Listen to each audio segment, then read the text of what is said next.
Nah, inilah menurut saya suatu hal yang hilang di dalam dunia kedokteran. Nah, akibatnya apa? Akibatnya nanti pada saat lulus, yang kita pikirin juga pokoknya gue.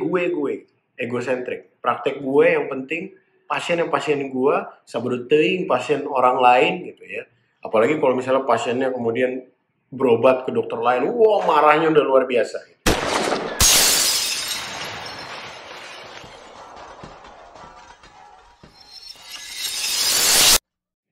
Hello, disruptive doctors. Welcome back to the Dissecting Money short vlog. Dan pada video kali ini saya akan share sedikit mengenai suatu hal di dunia kedokteran yang menurut saya missing atau hilang. Dan ini berkaitan dengan pengalaman saya sebagai seorang dosen tentunya di dunia akademisi kedokteran.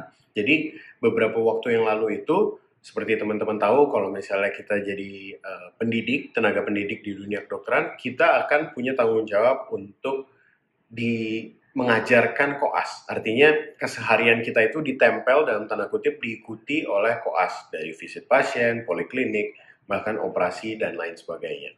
Nah, at this point, beberapa bulan yang lalu saya dapat salah seorang koas dan kemudian seperti biasa dia harus mengikuti keseharian saya. Dan pada saat itu saya ada sebuah jadwal operasi yang waktu itu dijadwalkan di jam 6 sore. Oke, jadi memang udah janjian poliklinik saya selesai jauh sebelum itu. Jadi seperti biasa saya selalu dismiss koas tersebut. Jadi bilang oke, sementara kamu kosong karena kita udah nggak ada poliklinik. Tapi nanti jam 6 be ready untuk ikut operasi tersebut. Oke, singkat cerita pokoknya ya udah dia istirahat, saya juga lanjut dengan keseharian saya yang lain. Dan kemudian ternyata saya dikabari dari kamar operasi, saya dikabari bahwa ternyata operasi tersebut maju. Jadi jam 5 sore, tadinya dari jam 6 sore maju 1 jam, jadi jam 5 sore. Tadinya saya pikir, oh ya berarti harus kasih tahu koasnya nih. Oke, tapi saya pikir, enggak lah, biasanya koas itu udah koordinasi gitu loh. Mereka udah tahu kalau misalnya udah koordinasi sama orang kamar operasi, mereka udah tahu kalau misalnya jadwal tersebut dimajukan supaya nggak ketinggalan operasi.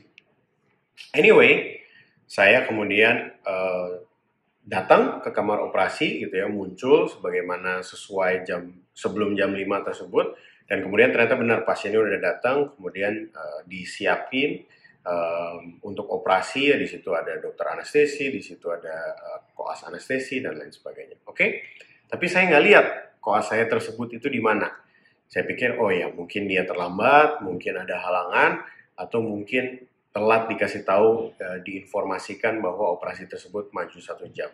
Oke, itu nggak masalah. Jadi pokoknya saya mulai dengan operasi tersebut. Ya kemudian di tengah-tengah operasi tersebut, koas itu akhirnya datang gitu ya. Kemudian dia sempat minta maaf ya, mohon maaf dok gitu. Saya nggak datang tepat waktu karena terlambat dikasih tahu bahwa jam operasinya dimajukan. Oke, I didn't make it a big deal gitu ya, karena saya memang nggak terlalu bermasalah dengan itu. Dan kemudian saya bilang, oke, cuma ya udah operasinya udah jalan, jadi lu nggak bisa ikut scrub in gitu ya. Koas itu kan salah satu hal yang paling menarik di rotasi bedah adalah pada saat kita bisa scrub in, kemudian ikut lihat operasi dari awal bahkan sampai menjahit dan lain sebagainya. Anyway, setelah selesai, saya panggil koas tersebut gitu ya, dan ya mungkin ada yang curiga, wah pasti dimarahin gitu ya. Enggak, basically saya nggak marah, saya cuma bilang bahwa oke, tadi saya nggak ngajak kamu operasi masuk di tengah-tengah karena fair enough lah, you came late gitu, apapun alasannya, kamu datang terlambat dan nggak bisa ikut operasi itu dari awal, sehingga yang nggak saya izinkan untuk ikut dari pertengahan dan kemudian sampai ke terakhir. Nah tapi ada satu hal di sini yang menurut saya bisa kamu jadikan pelajaran. Waktu itu saya sengaja melakukan hal itu supaya bisa mengajarkan hal ini ke mereka. Hal apa? Yaitu saya bilang gini, kalian tuh ya sebagai koas, kalian itu terlalu sering pedulinya cuma sama diri sendiri doang. Dan mungkin waktu itu dia bingung gitu ya, peduli sama diri sendiri apa gitu. Ini kan saya terlambat datang, so what gitu. Terus saya bilang gitu, oke, my point is this. Saya tadi udah datang dari sebelum jam 5, saya udah tahu pasien saya udah datang, kemudian udah disiapin, dan kamu belum kelihatan waktu itu. Dan saya pikir ya udahlah, nggak apa-apa lah, mungkin dia tahunya jam 6 dan lain sebagainya. Tapi ada satu hal yang saya notice, yaitu di situ ada koas rotasi anestesi yang saya tahu lagi dapat giliran untuk pasang infus, pasang kateter, dan bahkan intubasi pasiennya kalau nggak salah pada waktu itu. Dan di bawah supervisi dokter spesialis anestesinya. Nah, kemudian saya bilang, kalian coba deh perhatiin, susah nggak sih untuk misalnya si koas anestesi ini kemudian kabarin di grup kalian, misalnya di grup koas misalnya, walaupun masing-masing kan biasanya punya grup rotasi sendiri, anestesi sendiri, bedah sendiri. Cuma kan kalian pasti punya dong grup angkatan. Susah nggak sih untuk dia bilang, Dokter Jefta udah ada nih di kamar operasi, tapi koasnya kok belum ada. Boleh kasih tahu nggak ke anak-anak rotasi bedah? Oke, dan kemudian dia berpikir gitu, oh iya ya doknya gitu. Nah, that's my point gitu. Seringkali kita di dalam dunia kedokteran, bahkan mulai dari dunia pendidikan kedokteran, kita itu terlalu mikirin diri sendiri. Dan hampir semua stase pendidikan itu kita diharapkan untuk mikirin diri sendiri. Kenapa? Karena ya lu stase paru harus dapat fungsi pleura masing-masing sekali. Oke, ya udah, gue akan melakukan segala sesuatu yang gue lakukan, yang bisa gue lakukan untuk mendapatkan tindakan tersebut. Karena kalau nggak, gue nggak lulus. Gue harus dapat intubasi, gue harus dapat pasang infus sebanyak 5 kali. Jadi semuanya tuh very egocentric. Padahal sebenarnya semua prakteknya di dunia kedokteran itu we can actually guide and watch over each other gitu. Kita bisa jaga satu sama lain. Misalnya kayak tadi. Kalau misalnya koas anestesinya kemudian ngasih tahu dan kemudian koas bedahnya balas di grup, oh iya emang nggak bisa, kita lagi ada bimbingan. Ya udah, it's okay, but at least gua sebagai teman seangkatannya, teman satu rotasi walaupun beda rotasi, saya bisa kasih tahu ke dia, jangan sampai kena omel atau jangan sampai kelewatan opportunity untuk ikut scrub in dan jahit dan segala macam. Kalau misalnya dia emang nggak bisa, ya udah. Tapi at least gue udah ngasih tahu. Nah, terus saya bilang ke koas tersebut, saya sengaja tadi nggak ngomong ke koas anestesinya dan bahkan nggak ngasih tahu kamu, ya karena saya pengen ngasih tahu kamu, pengen ngajarin kamu suatu hal ini. Pada saat kita menjalani kehidupan di dunia kedokteran, you cannot just think of yourself only gitu. Mikirnya tuh cuma gua gitu. Fungsi pleura gua dulu gitu. Ada yang nggak lagi jaga tapi belum pernah dapat fungsi pleura. Kalau nggak dapat nanti dia nggak lulus gitu. Ya panggil lah, datang nih, gue lagi ada pasiennya. Gitu. Gue udah pernah, dia udah pernah. Jadi kita memanggil siapa yang belum pernah fungsi pleura, monggo silakan datang dan kemudian lakukan. Nah, inilah menurut saya suatu hal yang hilang di dalam dunia kedokteran. Nah, akibatnya apa? Akibatnya nanti pada saat lulus, yang kita pikirin juga pokoknya gue. Egosentrik. Praktek gue yang penting, pasien gue, sabodo teuing pasien orang lain gitu ya. Apalagi kalau misalnya pasiennya kemudian berobat ke dokter lain, wah marahnya udah luar biasa. Padahal jangan pernah lupa loh, jangan pernah lupa, saya selalu tekankan kepada sejawat di dunia kedokteran.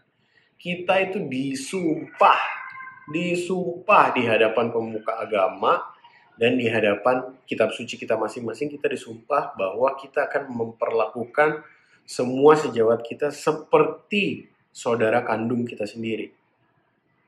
Gitu loh. Jadi kalau misalnya saya sama saudara kandung saya, masa iya sih saya mengutamakan diri saya sendiri dan kemudian dia udahlah belakangan aja? Nggak mungkin lah. Kalau sama saudara kandung, kalau bisa ya dia duluan yang berhasil, saya belakangan aja. That's how we should think. And that is how we were sworn what we should do gitu sebagai dokter. Nah, berkaitan dengan hal ini, saya dulu waktu saya SMA di SMA Bangun Luhur ya, SMA cowok semua, saya bersyukur saya dapat satu kesempatan untuk mengikuti suatu latihan dasar kepemimpinan di Cijantung, di markas Kopassus langsung. Saya lupa waktu itu 3 atau 5 hari atau seminggu, saya lupa, tapi ada kelas pelatihan dasar kepemimpinan di sana. Dan ada satu peristiwa di sana yang betul-betul lengket di kepala saya sampai sekarang, dan itu menekankan kepala saya bahwa dalam segala sesuatu yang saya lakukan, it's not about you, it's not about yourself, it's not about you only. Jadi waktu itu kita selalu yang namanya di kelas pelatihan itu kita segala sesuatu harus sama-sama, lari ya sama-sama, julid malamnya sama-sama, istirahat ya sama-sama, makan ya sama-sama. Dan satu kali kita itu makannya itu lesehan, dikasih nasi kotak gitu ya emang Kopassusnya. Dan kemudian kita semua duduk dan dikasih waktu. Makannya itu dijamin, nggak dikasih waktu 15 menit atau 10 menit saya lupa. Jadi nggak boleh suka-suka hati gitu, santai makannya gitu. Makannya itu dikasih waktu. Karena kebiasaan di Kopassusnya juga begitu.